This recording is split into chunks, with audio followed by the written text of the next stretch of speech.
دوستو آج کی ویڈیو میں آپ کو ابراہم لنکن کے بارے میں بتاؤں گا جو ریاست ہائے متحدہ امریکہ کا 16واں صدر تھا۔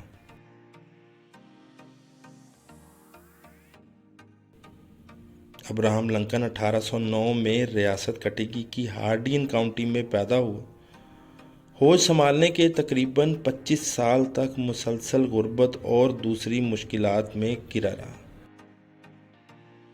ابراہم لنکن نے سٹور کیپر سے عملی زندگی کا آغاز کیا، پھر پوسٹ ماسٹر اور فوجی بھی رہا۔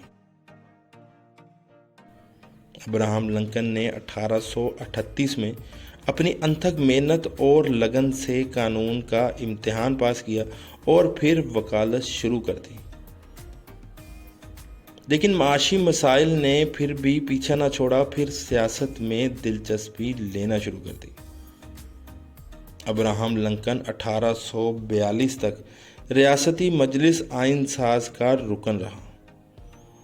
1846 میں کانگریس کا رکن منتخب ہو کر اپنے آپ کو ایک قابل اور منجا ہوا سیاستدان ثابت کر دی۔ ابراہم لنکن 1861 میں ریپبلکن پارٹی کے ٹکٹ پر صدارتی الیکشن میں حصہ لیا اور یوں امریکہ کا 16واں صدر منتخب ہو گیا۔